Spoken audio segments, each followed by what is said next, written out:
Okay, everyone. Now we are back for another edition of 5 Minute Football. I am Mike Waxman from College Football Focus, and today we are welcoming in David Schultz from Locked On Sunbelt. We're going to do some discussion of the Sunbelt Conference as the 2024 season comes upon us. Dave, how are you doing? Doing great, Mike. Thanks very much for having me. Looking forward to it. Yes, Sunbelt football. They don't call it Fun Belt for no reason. So it's That's for sure. Yeah. another All right. good season ahead. So let's kind of dive right into it. After two kind of, I guess for them, down seasons, a lot of people are talking about App State kind of making a resurgence. Is this a year that it seems like they've got? I mean, Joey Aguilar's back. Kanye Roberts is one of the best players in the conference on offense. Do you sense that maybe App State is kind of back and could really make a big push for the conference title game? I hope so, and I think App fans hope that is the case for Sean Clark, right? So the problem we have in the Sun Belt is we have all these traditional powers who all want to win at the same time, and that's just not feasible, right? They all can't be conference champions, right? App State conference champion, Georgia Southern conference champion, JMU conference champion, Marshall. And App State, App State, came into the Sun Belt right when I arrived back in Lafayette in the mid-teens there and didn't miss a beat, right? Top of the conference. And it just has not been the same since Scott Satterfield has left. Now, they did have these run of quarterbacks that seemed to be there for 3 or 4 years. This was all before the portal. And it should be noted that Joey Aguilar wasn't the starting quarterback last year out of camp. He walked in there and play number 6 or something like that and ends up being the newcomer of the year. First play, I think he threw a 40-yard touchdown pass when he was inserted. But yes, App State has this possibility, and they have – boy, week 2, Michael, there's going to be a lot of pressure on somebody in week 2. They're going to Clemson. Clemson will be coming off what I presume is a loss to Georgia. And unfortunately for App State, if somehow they beat Clemson and Clemson is 0-2, App State's not going to be the story because Clemson's going to be the story at 0-2.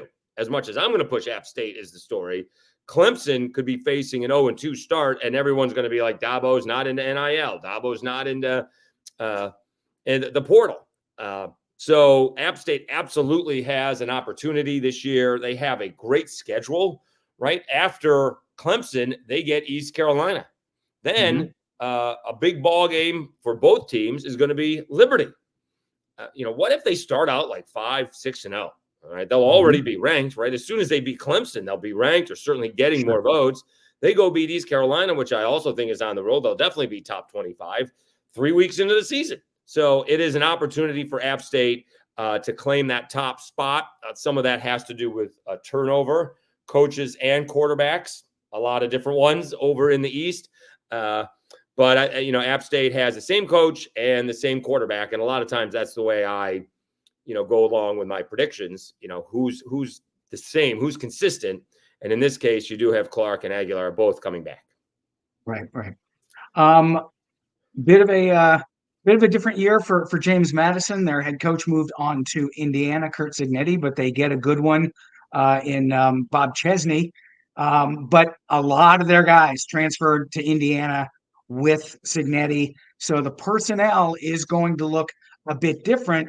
Yet a lot of people still think that JMU is a legit contender. Do you see them still being in the mix, or might they be taking a step back because of all of the personnel losses? So talk about movement, right? Dylan Morris was the Washington quarterback before someone named Michael Penix came from where? Indiana to take over there. And so Dylan Morris, the backup quarterback in Washington, is now expected to be the JMU quarterback.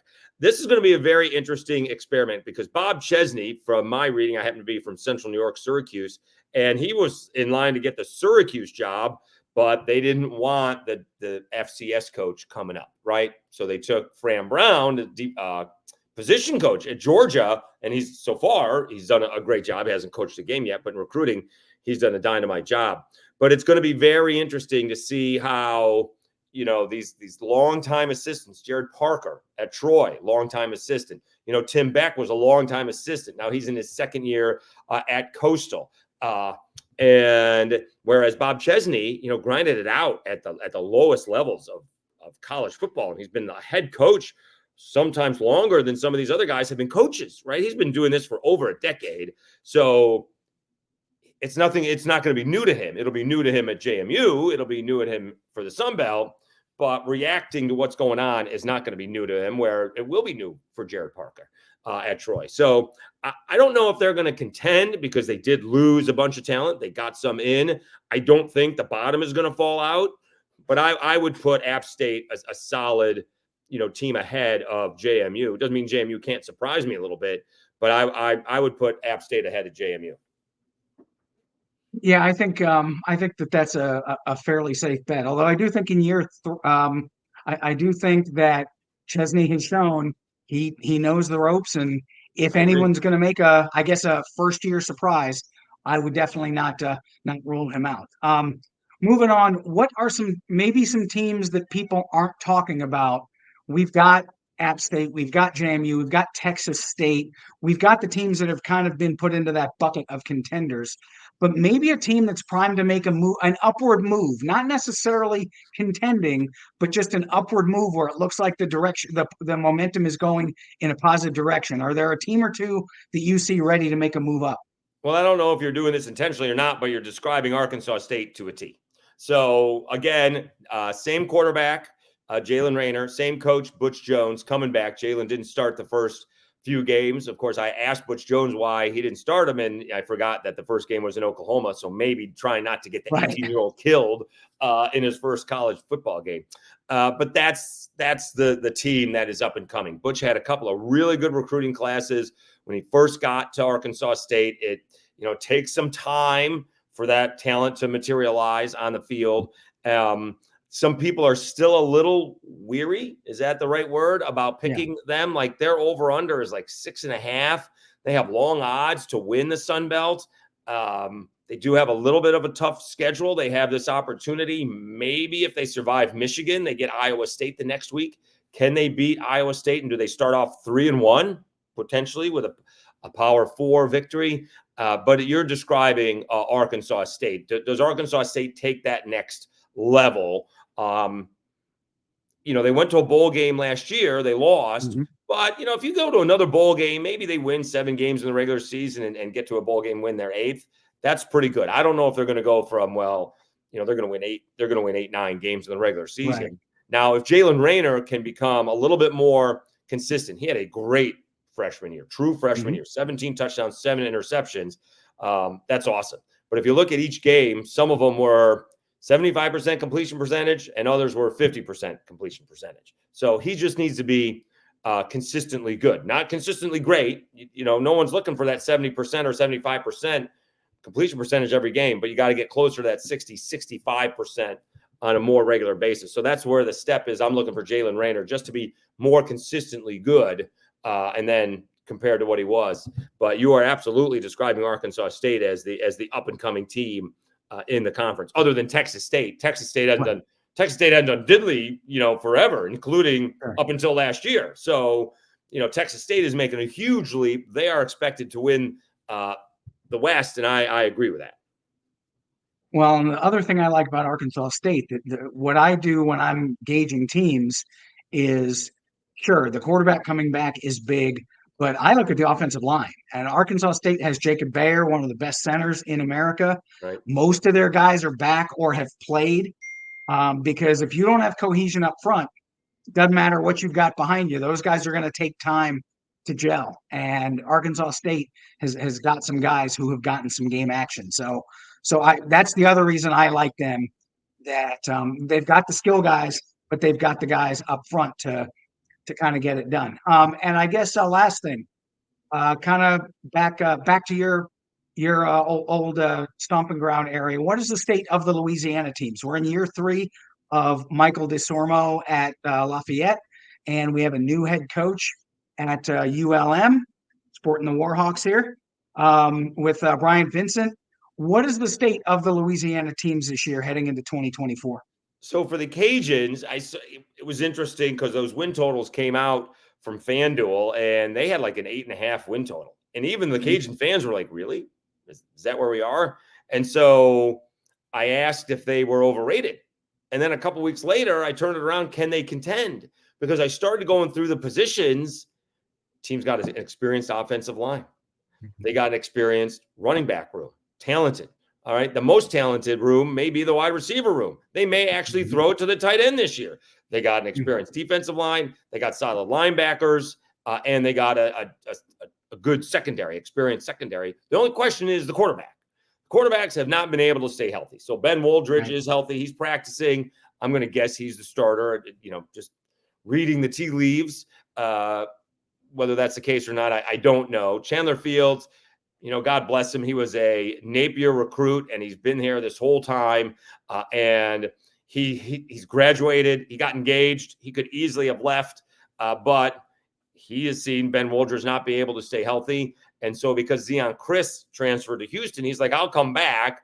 Maybe I'll start, or, maybe I'll be the backup. I presume that's what's going to happen, but he could be the starter for the Cajuns. So they have two experienced quarterbacks. I think it's going to be Ben Woldridge. As far as ULM goes, they're bringing in I think he brought in 73 guys. That's like more than 3/4 of the 85 scholarship players.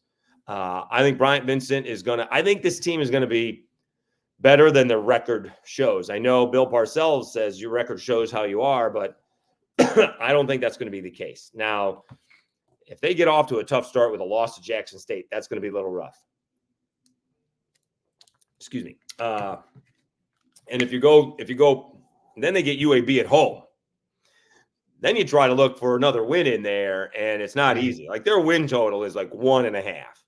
I'm telling you right now, Michael, ULM is going to beat somebody they're not supposed to beat. They should have had a couple of victories last year at home, and they couldn't finish it off. But they're going to beat somebody somewhere along the way that they're not supposed to beat. Maybe like a double-digit underdog, right? And they're going to do it because I think Bryant Vincent is coming in there. Teams are going to know that they played ULM. That's what I think. There's going to be a lot of physicality. I think he's trying to get power and speed in there. And, can they score enough points? Can they keep guys off the scoreboard, for the defense? I don't know any of that just yet. And who's the quarterback for ULM? We don't know that yet either. Right. So it could be Hunter Herring from Cajuns and Lafayette. He could be one.